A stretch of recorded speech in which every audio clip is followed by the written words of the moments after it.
हमारी अगली स्टोरी का नाम है द थेफ्ट। यहाँ पर बहुत लोगों को लग सकता है कि थेफ्ट का मतलब होता है चोर, लेकिन थेफ्ट चोर नहीं होता, थेफ्ट मतलब होता है चोरी। मैं आपको ग्रामेटिकल कॉन्सेप्ट्स भी बताता चलूंगा, वोकैबुलरी साथ में बताऊंगा ताकि आपकी इंग्लिश भी इम्प्रूव हो सके। वीडियो पसंद आए तो कमेंट करके जरूर बताइएगा। तो शुरू करते हैं वीडियो को। पहले मैं एक्सप्लेन कर देता हूँ ये थेफ्ट क्या चीज है। देखिए हमारे पास एक वर्ड होता है थीफ। थीफ होता है चोर, ये होता है हमारा नाउन। एक वर्ड होता है थेफ्ट जिसका मतलब है चोरी, ये भी एक नाउन है। फिर हमारी आती है वर्ब जिसको बोलते हैं टू स्टील, इसका मतलब होता है चोरी करना। ये तीनों वर्ड आप याद कर लें अच्छे से। और जो वर्ब हमारी होती है उसकी 3 फॉर्म्स कौन कौन सी होंगी? First steal, second stole, third stolen. तो ये हो गया आपके 3 वर्ड्स याद। तो हमने यहाँ पे बोला द थेफ्ट यानी कि चोरी। तो यही है हमारी आज की स्टोरी। तो story goes like this. Akhil was going, Akhil जा रहा था। पास्ट कंटिन्यूस टेंस, कहाँ जा रहा था? टू दिल्ली। जिस प्लेस पर हम जाते हैं उससे पहले लगाते हैं टू। तो अखिल दिल्ली जा रहा था। ही वॉज वेटिंग, वह इंतजार कर रहा था। पास्ट कंटिन्यूस टेंस, तो जिसका वेट करते हैं उससे पहले लगाते हैं फॉर। किसका वेट कर रहा था? हिज ट्रेन, अपनी रेलगाड़ी का। व्हेन, जब। ही फेल्ट, उसे महसूस हुआ। द नीड, जरूरत, उसे जरूरत महसूस हुई। वो अपनी रेलगाड़ी का इंतजार कर रहा था जब उसे जरूरत महसूस हुई। नीड यहाँ पर है नाउन, इसीलिए लगा दिया द। किसकी जरूरत महसूस हुई? टू गो, जाने की। कहां पर? टू टॉयलेट, तो बाथरूम जाने की उसको जरूरत महसूस हुई। फील का सेकंड फॉर्म फेल्ट। अगर आप रूल देखेंगे तो यहां से लेकर टॉयलेट तक ये हमारा है पास्ट कॉम्बिनेशन। आपको अगर नहीं पता, अगर आप इंग्लिश सीखना चाहते हैं तो आप मेरा कोर्स ज्वाइन कर सकते हैं। बिकम इंग्लिश चैंपियन ऐप का नाम है, डिटेल आपके सामने लिखी हुई है। तो आप वहाँ पे कंप्लीट इंग्लिश सीख सकते हैं बेसिक टू एडवांस लेवल तक विद मोर देन 500 वीडियोस। बाकी डिटेल लास्ट में बता दूंगा, अभी स्टोरी में फोकस करते हैं। तो यहाँ पे गोइंग टू का यूज आपने सीख लिया। यहाँ पे व्हेन, जब बता रहा है। फील का सेकंड फॉर्म हो गया फेल्ट। नीड यहाँ पे है नाउन जिसका मतलब है जरूरत। इंग्लिश सिंपल है बट स्टोरीज हेल्प करेंगी आपकी स्पीकिंग करने में। फिर क्या होता है? ही आस्क्ड अ मैन, उसने एक आदमी से पूछा। अब यहाँ पे आप मुझे बताएं कि क्या आस्क का मतलब पूछना है?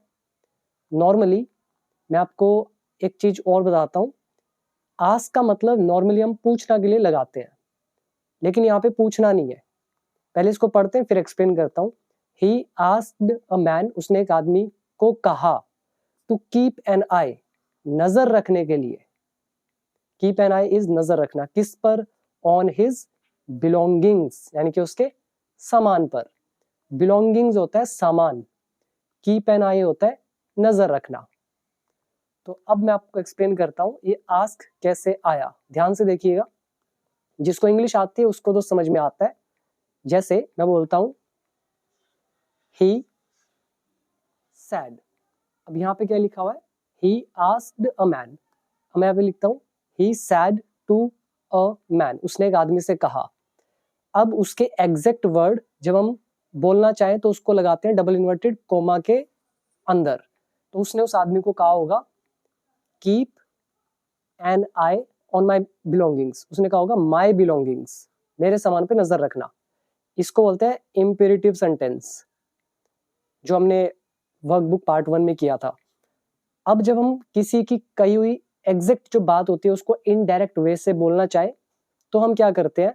ये जो सैड टू होता है तो ये हमारा बदलता है आस्क्ड में। यहाँ पे टू फिर नहीं आता, ये पूरा का पूरा आस्क में हमारा बदल गया, फिर लगा अ मैन। तो यहाँ पे से का सैड हो गया कहना, तो यहाँ पर भी आस्क का मतलब कहना ही होगा, पूछना नहीं होगा। ये होता है इनडायरेक्ट नरेशन। फिर ये जो डबल इन्वर्टेड कोमा के अंदर इंपेरेटिव सेंटेंस होता है, तो इसको हम टू लगाकर ये वर्ब की फर्स्ट फॉर्म लगाते हैं, to keep an eye on. अब यहाँ पे उसने कहा था मेरे सामान पर, अब हम इनडायरेक्ट वे में बता रहे तो हम कहेंगे उसके सामान पर, तो his belongings, he asked a man to keep an eye on his belonging. अब आप देखियो, देख सकते हैं यहाँ पे लिखा हुआ है he asked a man to keep an eye on his belongings, उसके सामान पे नजर रखने के लिए कहा। तो it is all about rules, right, इसलिए एक बार रूल इंग्लिश के सीख लोगे सब समझ में आएगा। फिर क्या होता है उसके बाद, व्हेन अखिल रिटर्न्ड, जब अखिल वापस लौटा, ही फाउंड, उसने पाया, फाइंड का सेकंड फॉर्म फाउंड, तो उसने पाया, दैट की the man and one piece of his luggage, उसके सामान का एक टुकड़ा, एक हिस्सा, वर मिसिंग, वो गायब थे। तो जब अखिल वापस लौटा, उसने पाया कि आदमी और उसके सामान का एक हिस्सा गायब था।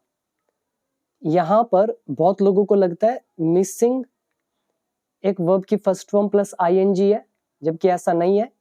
मिसिंग यहाँ पर है एक एडजेक्टिव, ये चीजें सीखनी पड़ती है, और एडजेक्टिव से पहले इज, एम, आर, वॉज, वर तो लगता ही है। तो आदमी और उसका सामान का मतलब एक सामान मिसिंग था, गायब था।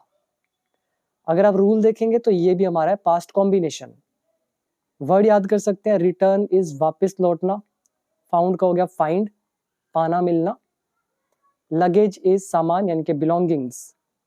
फिर क्या होता है उसके बाद, जस्ट देन कह रहे हैं उसी समय, तुरंत, अनदर मैन कह रहे दूसरा आदमी, केम आया, तो उसी समय एक दूसरा आदमी आया, टू हिम उसके पास। बहुत लोग यहाँ पे लिख देते हैं नियर हिम, उसके करीब नहीं आया। जब कोई व्यक्ति कहीं पे जाता है किसी व्यक्ति के पास तो हम टू लगाते हैं, I am going to my friend, मैं अपने दोस्त के पास जा रहा हूँ, नॉट नियर माई फ्रेंड। तो दूसरा आदमी उसी समय फिर आता है, एंड आस्क्ड हिम, और उससे पूछा। अब यहाँ पे आस्क का मतलब कहना नहीं है, ऊपर आस्क था कहना, यहाँ पे आस्क का मतलब है पूछना।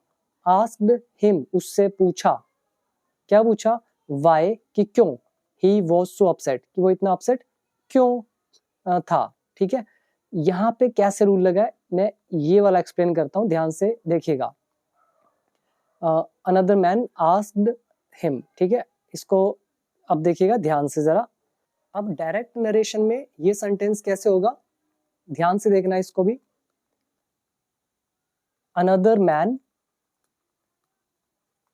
केम मतलब वो आया, टू हिम उसके पास, एंड सैड टू हिम और उससे कहा। अब हमने लगाया said to second form, came second form, another man subject, यहां तक समझ में आया, और उसको कहा। अब उसके एग्जैक्ट वर्ड क्या थे, मतलब उसने उस आदमी को एग्जैक्ट क्या कहा होगा। अब यहाँ पे देखना ध्यान से, why he was so upset, उसने कहा होगा कि तुम इतने उदास क्यों हो, why are you so upset, ये उसने कहा होगा, why are you so upset, upset is उदास या नाराज, तुम इतने नाराज क्यों हो, सो मतलब इतने। अब होता क्या है, ये तो हो गया डायरेक्ट किसी के एग्जैक्ट वर्ड। अब हम इसको इनडायरेक्ट में करना चाहते हैं, हम क्या करेंगे, हम इसको ऐसे लिखेंगे, अनदर मैन वो तो ऐसे ही रहेगा, केम आया, टू हिम उसके पास, एंड अब ये जो सैड टू होगा ये हमारा आस्क्ड में बदलेगा, क्योंकि ये क्वेश्चन है तो सैड टू का हो गया आस्क्ड, उसने पूछा, हिम उससे। अब जब हम क्वेश्चन पूछते हैं तो हम यहाँ पे दैट नहीं लगाते, जो WH वर्ड होता है डायरेक्ट लिखते हैं ये वाई। अब हम ये जो अनदर मैन है उसने तो उस व्यक्ति को, इस व्यक्ति को कहा होगा कि तुम इतने अपसेट क्यों हो। अब हम किसी और को, मान लो मैं आपको ये कहानी सुना रहा हूँ कि उस आदमी ने उससे कहा कि वो अपसेट क्यों था, तो वाई ही, अब ये हमारा यू बदल गया ही के अंदर। ये इनडायरेक्ट रूल के कॉन्सेप्ट्स हैं, वो आपको सीखने पड़ेंगे। इनडायरेक्ट नरेशन के कॉन्सेप्ट है। वाई ही, अब ये इज एम आर लगा हुआ है तो हम इसका यूज करेंगे was were, Y he was. उसके बाद सो अपसेट, ये तो ऐसे ही लिखना पड़ेगा कि वो इतना अपसेट क्यों है, और हमारे डबल इन्वर्टेड कोमास यहाँ से हट जाएंगे। तो यहाँ पे आस्क का मतलब पूछने से होगा, यहाँ पर कहने से होगा। ये होता है इंटेरोगेटिव सेंटेंसेस, और इसमें हम दैट नहीं लगाते, सीधा WH वर्ड एंड सेंटेंस। तो ये हमारा है ये कॉन्सेप्ट, ठीक है। अब यहाँ पे वर्ड याद कर लो,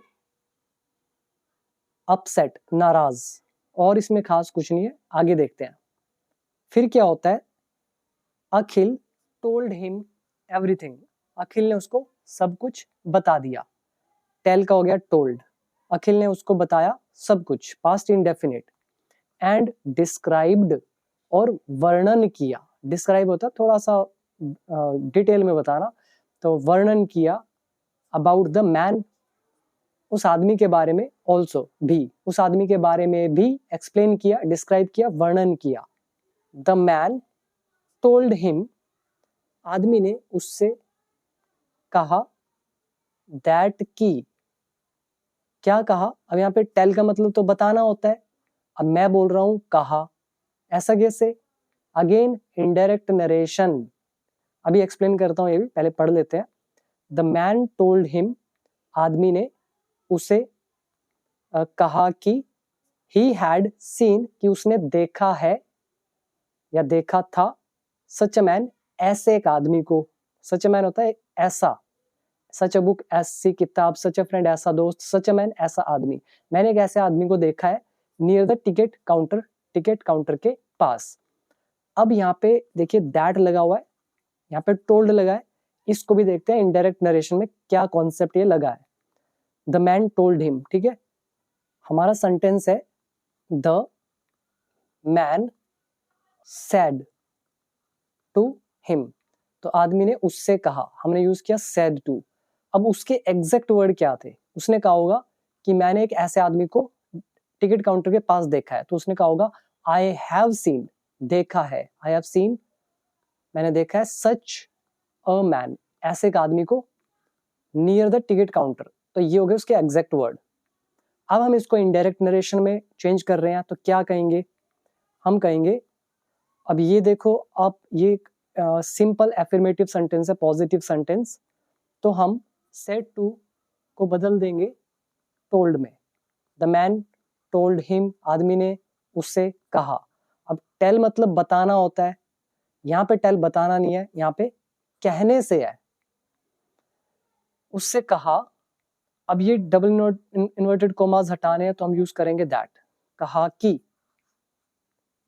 अब उसने कहा था मैंने देखा है, अब मैं आपको ये वाली कहानी, उसके शब्द आपको बता रहा हूं, मैं कहूंगा कि उसने उसको कहा कि उसने ऐसे एक आदमी को देखा था, तो मैं बोलूंगा उसने देखा था, ही हैड, ये प्रेजेंट परफेक्ट टेंस है, इनडायरेक्ट में हमारा हो जाता है past perfect, he had seen, उसने देखा था ऐसा एक आदमी, सच अ मैन, नियर द, आगे सेंटेंस।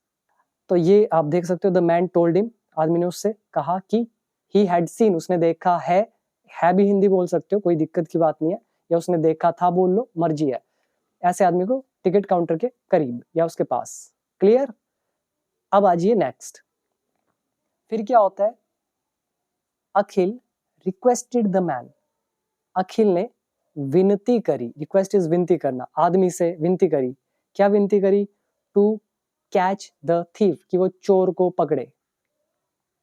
फिर क्या हुआ, ही सर्च्ड फॉर हिम, तो उसने उसको ढूंढा, ही सर्च्ड फॉर हिम, उसने उसको ढूंढा, एवरीवेयर, हर जगह, बट लेकिन, कुड नॉट फाइंड हिम, लेकिन उसको वो नहीं मिल सका। ये हमारा कुड का लेसन है, सका, सकी, सके, पाया, पाई, पाए, उसके साथ लगती है वर्ब की फर्स्ट फॉर्म, सर्च्ड यहाँ पे वर्ब की सेकंड फॉर्म, बट यहाँ पर कनेक्टर दो सेंटेंस को जोड़ रहा है, तो उसने उसे हर जगह ढूंढा लेकिन उसको वो नहीं मिला। अब ये जो ही है, ये अखिल के लिए है, अखिल ने तो उस आदमी को कहा पर वो गया नहीं, अखिल खुद गया उस आदमी को ढूंढने वहां पे, पर उसको वो नहीं मिला। फिर क्या होता है, व्हेन ही रिटर्न्ड, जब वह लौटा, द मैन, वो जो आदमी था अब उसको बोल के गया होगा कि मेरे सामान का ध्यान रखना, the man and all of his belongings, और उसका जो सारा सामान था, बिलोंगिंग्स ये एस लगाकर ही लिखा जाता है, याद रखना। तो जब वो वापस लौटा तो आदमी और उसका सारा सामान वर मिसिंग, वो सारा गायब था। Missing is adjective, clear. अब यहाँ पे वर्ड याद करें, यहाँ पे टेल का मतलब बताने से है, यहाँ पे टेल का मतलब कहने से है। सच अ मैन, ऐसा आदमी, डिस्क्राइब इज वर्णन करना, बताना, रिक्वेस्ट इज विनती करना, सर्च फॉर किसी चीज को ढूंढना, थीफ इज चोर, इसके अलावा बिलोंगिंग्स तो हो गया सामान, मिसिंग इज गायब। तो एक ही गलती उसने करी 2 बार। तो ये थी एक छोटी सी स्टोरी। अब मॉरल क्या निकलता है इसका? मॉरल मतलब होता है नैतिक शिक्षा। यू शुड नॉट ट्रस्ट, आपको विश्वास नहीं करना चाहिए, स्ट्रेंजर्स, अजनबियों पर, ब्लाइंडली, आंख मूंद कर, ठीक है, आपको किसी भी अनजान लोगों पर या अजनबियों पर आंख मूंद कर विश्वास नहीं करना चाहिए। ये थी हमारी एक छोटी सी स्टोरी। उम्मीद करता हूँ पसंद आई होगी। वीडियो शेयर कर दीजिएगा सभी के साथ, बच्चों के साथ या जो लोग इंग्लिश सीख रहे हैं, और ताकि वो भी यहाँ से कुछ सीख सके। और जो लोग इंग्लिश सीखना चाहते हैं, जिनको रूल्स नहीं आते, बिल्कुल बेसिक से सीखना है, बिल्कुल एडवांस्ड लेवल तक, तो वो मेरा कोर्स ज्वाइन कर सकते हैं। ऐप का नाम है बिकम इंग्लिश चैंपियन। तो डाउनलोड कर लीजिए, नीचे लिंक दे रखा है डिस्क्रिप्शन बॉक्स में, या प्ले स्टोर से डाउनलोड कर सकते हैं। अभी दीजिए इजाजत। Thank you so much.